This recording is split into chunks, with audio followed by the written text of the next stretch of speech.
धन्यवाद सभापति महोदय, आपने मुझे वित्तीय विधेयक पर बोलने का मौका दिया। किसान मजदूर रात में थक के सो जाते हैं, सपने में देखते हैं कि जीवन बदल रहा है, गरीबी खत्म हो रही है। सुबह जब आँख खुलती है तो लगता है वापस झुका तू है। ऐसा ही इस बार का बजट गरीबों के लिए था। महोदय, मैं अपने क्षेत्र से शुरुआत करूंगा। मेरा क्षेत्र नगीना बाढ़ प्रभावित है, कोई चर्चा नहीं हुई। किसान आम आदमी परेशान है, कोई चर्चा नहीं हुई। गन्ना मिल समय पर पैसा नहीं देती है। गुलदार ने 30 लोगों की जान एक साल में ली है पिछले, कोई फर्क नहीं पड़ता अमीरों को। उद्योग धंधे लगाने कोई बात नहीं हुई। मेडिकल कॉलेज और एम्स के निर्माण की कोई बात नहीं हुई। ग्रामीण क्षेत्रों में खेलों को बढ़ावा देना, स्पोर्ट कॉलेज की कोई बात नहीं हुई। महोदय, देश में भूमि सुधार किया जाए। लाखों बीघा जमीन जो है भूमाफिया ने कब्जाई हुई है, भूमिहीन लोगों को भूमि दी जाए। बिजली के दाम में कटौती की जाए, गरीबों को कम दाम पे जो है बिजली उपलब्ध कराई जाए। ठेकेदारी प्रथा, संविदा, लेटर एंट्री खत्म की जाए, पक्की नौकरी दी जाए। निजीकरण की वजह से सरकारी नौकरियां लगभग खत्म हो गई हैं। मेरी मांग है, और मैंने निजी विधेयक भी पेश किया था, कि निजी क्षेत्रों में SC, ST, OBC के लोगों को आरक्षण की व्यवस्था कराई जाए और पुरानी पेंशन बहाल की जाए। लोगों के पास एक तरफ सरकारी योजना चलाकर प्रधानमंत्री आवास योजना जो है उसके नाम पर मकान दिए जाने की बात होती है, वहीं दूसरी तरफ लखनऊ के अकबर नगर को तोड़ दिया जाता है। नवी मुंबई में के खार घर में What is his name? Patil. Patil is not Shankar. No, this is it a caste? की जा This is Kashmir, Chandrasekhar. No, this Patil. Mike नहीं है सर, This one, बंद कर रहे हो sir? independent. This is independent. आ गया। धन्यवाद। हमारे लोग सर आर्थिक रूप से बड़े कमजोर हैं और 2 अप्रैल 2018 के मुकदमों के लिए कई बार सरकार से बात हुई, वापस नहीं हुई। उनको वापस करा जाए।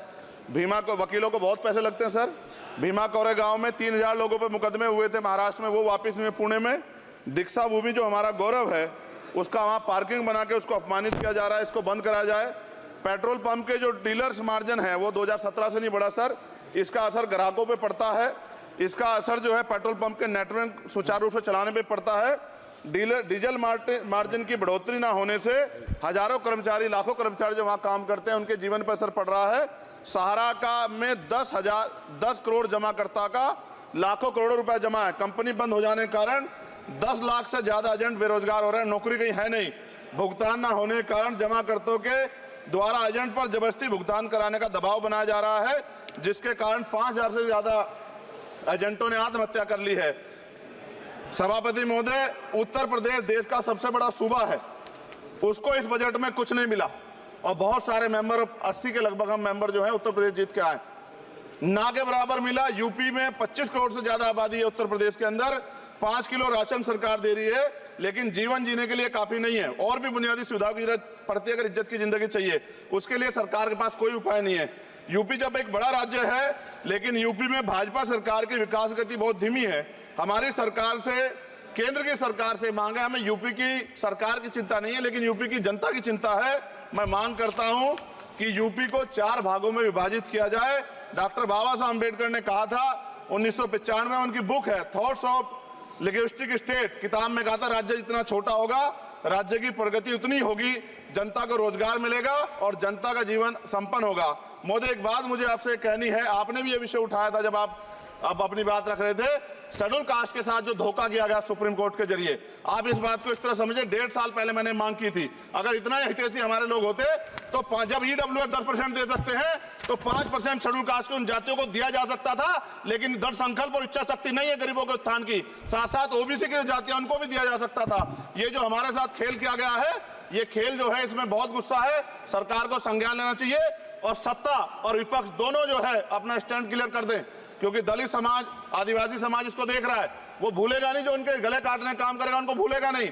और साथ साथ एक जो मेरी पर्सनल है सर, अभी मैं सुबह से प्रयास कर रहा था कि विनेश के लिए बोलूं, जब उसको डिस्क्वालीफाई किया गया, विनेश या नहीं, लेकिन ऐसा लगा जैसे हमें चाकू घुसेड़ दिया गया। मेरे आज भी याद है उस प्रोटेस्ट में मैंने रातें काटी हैं और 4-4 गोली खाई मैंने। ये देश की अस्मिता से जुड़ा मामला था, पर हमारी मांग ये थी कि सरकार स्टैंड क्लियर कर दे, तब भी सुनवाई नहीं की गई। जब मंत्री बोलने आए तो हमने उनसे कहा कि हमें कुछ इंफॉर्मेशन चाहिए, उस पर बात नहीं हुई। सवाल ये है सर, 1 गोल्ड हमारे लिए आ रहा था, और जब ये गोल्ड आता देश गौरवान्वित होता। और क्या व्यवस्था थी सर कि उसका वेट बढ़ गया, पता ही नहीं लगा सिस्टम के लोगों को। क्या बेवकूफी की गई है, ये सोचने का विषय है सर। ये बहुत महत्वपूर्ण देश की बेटी का मामला है। ये हरियाणा की बेटी नहीं है सर, वो एक जात की बेटी नहीं है, वो हमारी बहन है, देश की बेटी है। और आपने क्या किया हरियाणा के साथ? आपने हरियाणा का बजट कम किया, जबकि सबसे ज्यादा मेडल हरियाणा लेके आता है। ये गलत है सर, ये धोखा है। हमें इस बात की तकलीफ है कि विनेश जो है देश का नाम गौरवान्वित करती, इस देश का नाम बढ़ाती, लेकिन आज जो है अपमान का सामना करना पड़ रहा है। जब हमारे हितों की बात होगी हम जो है समझौता कर सकते हैं, लेकिन जब देश के हितों की बात होगी, बाबा साहब अम्बेडकर ने कहा था हम प्रथम और अंत्य भारतीय हैं। जब देश हितों की बात होगी, महिला हितों की बात होगी, महिला सम्मान की बात होगी, हर हम कीमत चुका देंगे। सरकार के मंत्री ने क्या कहा कि हमने इतने पैसे दिए, एहसान किया क्या? खैरात दी क्या आपने कोई? खत्म कर रहा हूं सर, खैरात दी क्या आपने कोई? इससे ज्यादा पैसे हम आपको दे देंगे, लेकिन आपको चाहिए था कि इस मामले को संभालते और देश का सम्मान बढ़ाते। आपने लापरवाही बरती, इसका खामियाजा हमें भुगतना पड़ा। मैं आपसे आग्रह करूंगा कि जब वो बेटी देश लौटे सर, जब वो बेटी देश लौटे, रुक जाओ प्लीज वाइंड अप प्लीज। जब वो बेटी देश लौटे, मैं आपसे आग्रह करूंगा कि स्पीकर सर यहां बुला के उसका सम्मान करें। हम सब लोग, वो देश की बेटी है सर, देश के लिए गोल्डन गर्ल है वो, गर्ल है वो, उसका सम्मान यहां किया जाए सर, हमें चाहते हैं। बहुत बहुत धन्यवाद, आपने बाद में मौका दिया।